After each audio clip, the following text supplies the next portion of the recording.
అందరికీ చెప్పాం. నేను Rajesh Mahasena. Welcome to Mahasena media. Raghuramaraju గారు, మీరు ఒక డిప్యూటీ స్పీకర్ స్థాయిలో ఉన్నారండి, ఉండి ఎమ్మెల్యే గారి స్థాయిలో ఉన్నారు. అందరికీ సమానంగా ఉండాలి. మీరు ఒక కులం ఒక మతం, ఒక కులం ఒక మతం అని మీరు ఎప్పటి నుంచో మాట్లాడుకొస్తున్నారు. ఎప్పటి నుంచో ఈయన మాటలు మా అందరినీ బాధ పెడుతున్నా, సర్లే సర్లే అని మేము మాట్లాడుకుని ఎంత కాదన్నా రఘురామరాజు గారు మన పార్టీ ఎమ్మెల్యే గారు. ఇప్పుడు మనం గట్టిగా ఏమైనా మాడితే ఆ పార్టీలోనే మళ్ళీ ఇలాంటివి వచ్చి, లేకపోతే క్రమశిక్షణ లేకుండా పోయింది ఆ పార్టీలో అంటారు. సర్లే ఆయన గురించి అందరికీ తెలిసిందే కదా, మాడు సేమ్ ఇదేనండి. ఇది తప్ప రఘురామరాజు గారు చెప్పే ప్రతి మాటకి సమాధానం చెప్పగలను నేను. ఆయన మాట్లాడే ప్రతి మాట, అప్పుడు 6 ఉందండి, 6 నెంబర్ 6 ఒకవైపు చూస్తే 6 కనిపిస్తుంది, ఇంకోవైపు చూస్తే 9 కనపడుతుంది. రఘురామరాజు గారు 9 అని చెప్తున్నారు, కానీ అది 6 అని మేము అనుకుంటున్నాం. మా గొడవలోకి, లేకపోతే ఒక కులం గొడవలోకో, రిజర్వేషన్ల గొడవలోకి, వీటిలోకో ఒక ఎమ్మెల్యే గారికి, డిప్యూటీ స్పీకర్కి ఏం పని ఉంది? వారి బాధ్యతలు ఏమో అది కాదు కదా. వారి బాధ్యతలు ఏంటి? డిప్యూటీ స్పీకర్గా ఉండి మొత్తం హౌస్ అంతా క్రమబద్ధంలో ఉందా లేదా చూడాలి. లేదా ఎమ్మెల్యేగా ఉండి అందరూ అక్కడ ఉన్న నియోజకవర్గ ప్రజలకు ఏం కావాలి, తాగునీరా, సాగునీరా, లేదా రోడ్లా, లేకపోతే ఏంటి, అవి చూడాలి. అవి వదిలేసి రాష్ట్ర వ్యాప్తంగా ఉన్న దళితులు, క్రైస్తవులు, దేశవ్యాప్తంగా ఉన్న క్రైస్తవులు ఎందుకండి? నిజంగా ఒకవేళ ఎవరైనా అలా చేయాలనుకుంటే ఈ పదవులు ఏవైతే ఉన్నాయో, ఈ పార్టీ పొజిషన్లు, పదవులు, వీటి నుంచి లేకుండా బయట ఉన్న వాళ్ళు చేయొచ్చు. బయట ఉన్న వాళ్ళు ఏదైనా చేయొచ్చు, ఏ కులం మీదైనా, ఏ మతం మీదైనా పోరాడచ్చు. కానీ ఒక పార్టీలో ఉండి, ఏమంటే ఒక ఎగ్జాంపుల్ చెప్తాను మీకు. నేను ఎప్పుడో 2017-18లో నేను మాట్లాడిన మాటలు, కొన్ని కోపంలో మాట్లాడిన మాటలు, ఎలక్షన్ టైంకి వచ్చేటప్పటికి రాజేష్కి సీట్ ఇస్తే మేము తెలుగుదేశం పార్టీకి ఓటేమని కొంతమంది ధర్నాలు చేయించారు వైసీపీ వాళ్ళు. అప్పుడు నేను ఏం చేశానండి? ఎప్పుడో మాటలే, కానీ నా వల్ల చంద్రబాబు నాయుడు గారికి చెడ్డ పేరు వస్తే నేను తప్పుకుంటానని తప్పుకున్నాను. ఎందుకంటే మన మాటలు, ఇంకా నాకు ఎమ్మెల్యే టికెట్ ఇవ్వకముందే నా మాటలు అభ్యంతరకరం అవుతాయేమో నేనే వెళ్ళిపోయాను కదా. ఇప్పుడు ఆయన ఎమ్మెల్యే సీట్ ఇచ్చారు, ఎమ్మెల్యే గెలిపించారు, ఆయన డిప్యూటీ స్పీకర్ ఇచ్చారు. ఆయన కూడా ఒకంత ఆలోచించాలి కదా పార్టీ కోసం. పార్టీ కోసం ఆలోచించకుండా మీకు ఎవరైనా పోనీ ఆ బాధ్యత అప్పగించారా? ఏమంటే రిజర్వేషన్లు సక్రమంగా అమలు అవుతున్నాయో లేదో రఘురామరాజు గారు మీరు వెళ్ళి చూడండి, అందరూ కరెక్ట్గా ఉన్నారో లేదో, రాజ్యాంగం కరెక్ట్గా అమలు అవుతుందో లేదో మీరు వెళ్ళి చూడండి అని మీకు బాధ్యత ఇస్తే మీరు చేయండి, మేము కూడా సహకరిస్తాం. కానీ ఇలాగే చేయటం వల్ల, ప్రతిరోజు ఇదే మాట్లాడటం వల్ల, రామాలయం అవతలేమో వైసీపీ నుంచి వచ్చి కొంతమంది ఏమో క్రైస్తవులు అంటారు, లేదా చర్చిలు అంటారు. ఈ జనం అందరూ ఇక్కడ ఎంగేజ్ అయిపోయి ఉంటున్నారండి. అభివృద్ధి పక్కదారి పడేస్తుంది. సార్ రఘురామరాజు గారు, మీకే రిక్వెస్ట్ చేస్తున్నాను, మీరంటే నాకు కోపం లేదు, బాధ ఉంది, మీరు ఏదో కారణం ఉంది, మీరు ఇది తీసుకోవడం. ఎందుకంటే ఈ ఆర్డర్ ఎప్పుడు వచ్చింది? 1950లో వచ్చింది. అప్పటి నుంచి ఉంది ఆర్డర్. ఎవరన్నా దళితులు క్రైస్తవంలో కానీ, బుద్ధిజంలో కానీ, సిక్కిజంలో కానీ ఎందులోకి వెళ్ళినా సరే వాళ్ళు రిజర్వేషన్ వర్తించదని 1950లో పెట్టారు. ఈవేళ వచ్చిందా ఏంటి అది? కానీ మీరు ఈ రోజు ఎందుకు ఎత్తుకున్నారు? మీరు గతంలో రాజకీయాల్లో ఉన్నారు, అప్పుడు ఎందుకు మాట్లాడలేదు? ఈ 2 సంవత్సరాలు ఎందుకు మాట్లాడలేదు? ఎంపీగా ఉన్నప్పుడు ఎందుకు మాట్లాడలేదు? మీకు ఇప్పుడు వయసు ఒక 50 పైన ఉంటాయి కదా, ఈ 50 సంవత్సరాల్లో ఎందుకు మాట్లాడలేదు? ఇప్పుడు ఎందుకు మాట్లాడారు? ఏదో ఉంటుంది కాదంటలే. కానీ మనం పార్టీ గురించి కూడా ఆలోచించాలి సార్. ఒకసారి ఆలోచించాలి. రిక్వెస్ట్ చేస్తున్నాను అంతే. ఇది నేనే మిమ్మల్ని డిమాండ్ చేయడం, లేకపోతే అంటే ఇప్పుడు మీరు ఎలాగే గట్టిగా మాట్లాడతారో, మీ స్థాయి వ్యక్తిని కాకపోయినా జగన్ గారితో నేను అలా మాట్లాడినండి. కాబట్టి మిమ్మల్ని మళ్ళీ రిక్వెస్ట్ చేస్తున్నాను. ఇలా రిక్వెస్ట్ చేస్తున్నాను, మా వాళ్ళు చాలామంది పెడుతున్నారు, అమ్ముడు పోయాడు త్రిపుల్ ఆర్ డబ్బులు ఇచ్చేస్తే ఇటు ఎలా మాట్లాడుతున్నాడు అని చెప్పి చాలామంది తిడుతున్నారు సార్. అవమానాలు కూడా భరిస్తున్నాను నేను. కేవలం నేను పార్టీ కార్యకర్తగా ఉన్నాను, పార్టీ క్రమశిక్షణ తప్పకూడదు. ఒకవేళ మీరు అలా మాట్లాడినా, మీరు మమ్మల్ని బాధించినా కూడా, మేము మిమ్మల్ని తోలనాడు మాట్లాడితే పార్టీ క్రమశిక్షణ తప్పుతుందని ఒకే ఒక కారణంతో నేను ఎప్పటికీ మిమ్మల్ని నేను గౌరవిస్తూనే ఉంటాను. అయితే మీరు ఈరోజు ఎస్సీ రిజర్వేషన్ కోసం అది రాజ్యాంగంలో ఉన్నది ఎందుకు అమలు చేయరు? రాజ్యాంగంలో ఉన్నదాన్ని మీరు ఎందుకు పాటించరు అంటున్నారు. అంటే మొన్నే ఫార్మర్స్ ప్రొటెస్ట్ జరిగింది ఢిల్లీలో, మీకు తెలిసే ఉంటుంది, 2020-21లో. అప్పుడు చట్టం చేశారు, బిల్లు చేశారు. ఆ బిల్లు పార్లమెంట్ చేసిందండి. మరి మీరు అక్కడ చెప్పారు సార్, పార్లమెంట్ చేసిన బిల్లుకి మీరు ఎందుకు ఒప్పుకోర్రా అని అక్కడికి వెళ్ళి అడిగారా? ఇక్కడ రాజ్యాంగం కానీ, చట్టాలు కానీ, ప్రధానమంత్రులు, మంత్రులు వీళ్ళందరూ కూడా ప్రజాభిష్టం మేరకు వాళ్ళు చేయాలి తప్పండి, వాళ్ళు చేశారు కాబట్టి ప్రజలు పాటించరండి. ఇది ప్రజాస్వామ్యం. రాచరికం అనుకోండి, మీరు అన్నట్టే, రాజు ఏం చెప్తే చేయాలి ప్రజలు. కానీ ప్రజాస్వామ్యం అలా కాదు కదా. ప్రజలకి ఎక్కడైనా అన్యాయం జరిగితే తిరగబడతారు, అది అన్యాయం. అది రాష్ట్రపతి గారు కానివ్వండి, రాజ్యాంగం ఇప్పుడు దాకా 106 సార్లు 107 సార్లు మార్చారు కదండి. అంబేద్కర్ గారు రాసిన రాజ్యాంగాన్నే 106 సార్లు మార్చారు.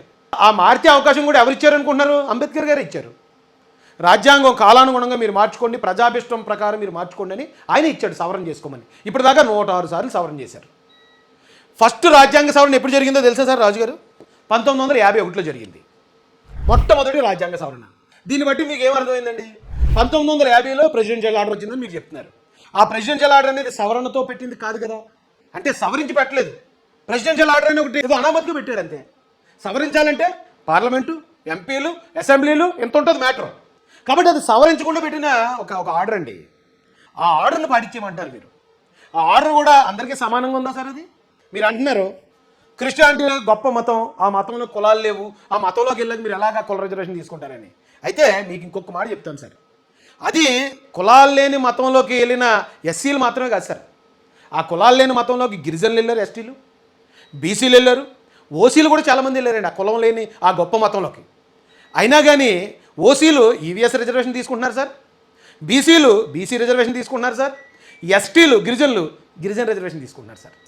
మరి కులం లేని మతంలోకి వెళ్ళిన గిరిజనులు, బీసీలు, ఓసీ సోదరులు వాళ్ళందరూ రిజర్వేషన్లకు అర్హులైనప్పుడు ఒక ఎస్సీలకు మాత్రమే పెట్టడం అనేది తప్పు సార్. అది కూడా రాజ్యాంగంలో ఉంది అన్నారు. అది అంబేద్కర్ గారు రాసిన రాజ్యాంగంలో లేదు సార్. అంబేద్కర్ గారు 1949 నవంబర్ 26న రాజ్యాంగం కంప్లీట్ చేసి ఇచ్చారండి. అప్పటికి లేదు. అది ఎప్పుడు వచ్చింది? 1950లో వచ్చింది. అది కూడా ఎలాగొచ్చింది? సవరణ చేసి పెట్టలేదండి. సవరణ చేసి ఎంపీలు అందరూ అసెంబ్లీలు అన్నీ వచ్చి పెట్టలేదు, జస్ట్ ఒక లెటర్ రాపించి పెట్టించారు. ఈవేళ మీరు అంటున్నారు అది సవరించాలంటే ఇన్ని అసెంబ్లీలు ఉండాలి, చంద్రబాబు నాయుడు గారు, లోకేష్ గారు, పవన్ కళ్యాణ్ గారు సరిపోరు, ఇన్ని అసెంబ్లీలు ఉండాలి, ఇన్ని ఎంపీలు ఉండాలి అంటున్నారు. ఉండక్కర్లేదు సార్. ఎందుకంటే అది అలా చేసిన సవరణ కాదు. మీరు ఎప్పుడైతే బుద్ధిస్టులకి, సిక్కులకి, క్రిస్టియన్స్కి, ముస్లిమ్స్కి, దళితులు మారితే చల్లదని ఉందండి 1950లో. కానీ తర్వాత బుద్ధిస్టులకి ఇస్తారు సార్. అప్పుడేమీ రాజ్యాంగ సవరణ, పార్లమెంట్లో, అసెంబ్లీలు ఏమీ లేదండి. అలాగే సిక్కులకి ఇచ్చేశారు సార్, అప్పుడు కూడా ఏమీ లేదు. నిజం చెప్పాలంటే బుద్ధిజంలోనూ సిక్కిజంలో కూడా కుల వ్యవస్థ లేదండి. అయితే ఇలాంటివన్నీ మీకు పూర్తిగా మీరు తెలుసుకోవాల్సిన అవసరం మీకు లేదు. ఎందుకంటే ఆ బాధ మేము పడేవాళ్ళం కాబట్టి మాకు తెలుస్తుంది. కాబట్టి ఎవరన్నా సడన్గా వచ్చి ఇది రూలు మీరు పాటించండి, మీరు అలా చేయండి అన్నప్పుడు ఖచ్చితంగా బాధ అనిపిస్తుంది సార్. బాధ అనిపిస్తుంది. ఒకవేళ ఏదైనా ఉందా? ఆల్రెడీ ఉంది కదా, గవర్నమెంట్ చూసుకుంటుందండి. కలెక్టర్ గారు చూసుకుంటారు, ఎంఆర్ఓ గారు చూసుకుంటారు, ఆర్డీఓ గారు చూసుకుంటారు, వాళ్ళు చూసుకుంటారు సార్. ఇది మీరు ఇలా పబ్లిక్గా మాట్లాడడం వల్ల చాలా బాధ అవుతుందండి మాకు. రఘురామరాజు గారిని తప్పు పట్టాలని, ఆయన విమర్శించాలని కాదండి. ఆయన ఒక రేంజ్లో ఉంటాడు, మనిషి ఒక ఆలోచనలో ఉంటాడు, ఒక రేంజ్ ఈగో ఉంటుంది, ఒక వైఫై ఉంటుంది ఆయన చుట్టూరా. మేము కాదంటలే. ఇప్పటికీ మిమ్మల్ని రిక్వెస్ట్ చేసేది ఎందుకంటే ఇది దీనివల్ల ఒకటి మళ్ళా నాయకులు ఎంతోమంది మేము ఎస్సీలతో మాట్లాడడం, క్రిస్టియన్స్తో మాట్లాడడం, లేదా చంద్రబాబు నాయుడు గారు వస్తేనే పవన్ కళ్యాణ్ గారు, లేకపోతే పవన్ కళ్యాణ్ గారికి ఓటు వేద్దానులేండి పక్కన పెట్టడం. ఎందుకంటే అప్పుడు ఆయన ఇచ్చిన ఒక స్టేట్మెంట్ వల్ల, అది కూడా ఆయన పర్సనల్గా ఆయనతో మాకేం శత్రుత్వం లేదు. అప్పుడున్న మాకున్న భయాల రీత్యా ఆయన కూడా అలాంటి స్టేట్మెంట్ ఇవ్వడంతో ఏదో రాజ్యాంగం మారిపోతుందేమో అన్న ఉద్దేశంతో అన్నాం తప్ప ఆయనమే మాకు పర్సనల్గా ఎటువంటి ఇది లేదు. లోకేష్ గారు ఖచ్చితంగా మనం వేయాలి, మనం గెలిపించుకోవాలని ఎంతోమందిని మార్చాం సార్ మేము. మీరు ఆ మంగళగిరిలో జరిగిన మాల సమ్మేళనం చూడండి, 30-40 వేల మంది వచ్చారు సార్ ఆ రోజు అక్కడికి. మాలల ఆత్మీయ సమ్మేళనాలు నేను పెట్టాను సార్. అందరితో అప్పుడు వైసీపీలో, కాంగ్రెస్లో ఉన్న ఆలోచనలో ఉన్న మా వాళ్ళు ఎంతోమందిని మేము పర్సనల్గా మార్చామండి. మేము తీసుకొచ్చిన తర్వాత ఈ రోజున మీరు ఇలా మాట్లాడుతుంటే రాజశేఖర్ నువ్వు ఇలా చెప్పావు కదా, ఆయన అలా అంటున్నాడు కదా, పబ్లిక్గా విమర్శిస్తుంటే నువ్వేం చేస్తున్నావు, పార్టీ పెద్దలు నువ్వు ఎందుకు అడగట్లేదు, పార్టీ పెద్దలు ఎందుకు యాక్షన్ తీసుకోవట్లేదు అంటుంటే మాకు మా దగ్గర సమాధానం ఉండలేదండి.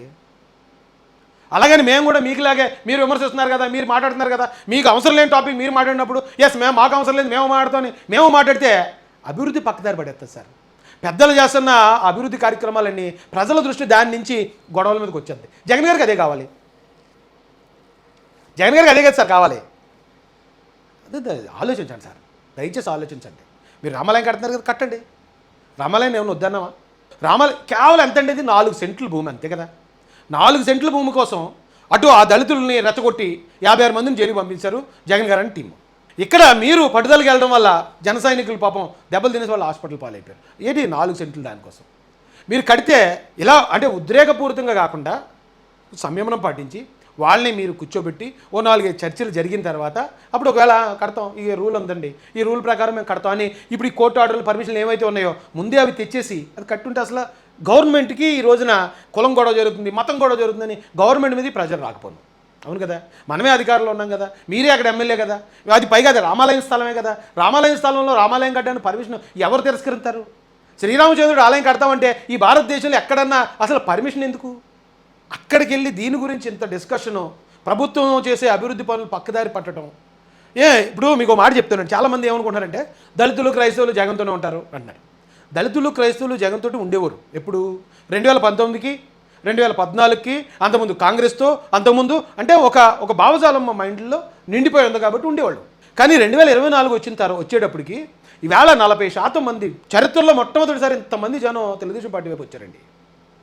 ఇప్పుడు మనం వాళ్ళని ఎలా చేస్తూ ఉంటే, ఎలా డిఫేమ్ చేస్తూ ఉంటే మళ్ళీ వాళ్ళకి సర్లే ఏదైతే అదేంది జగనే బెటర్లే అనిపించే పరిస్థితి కదా ఇది.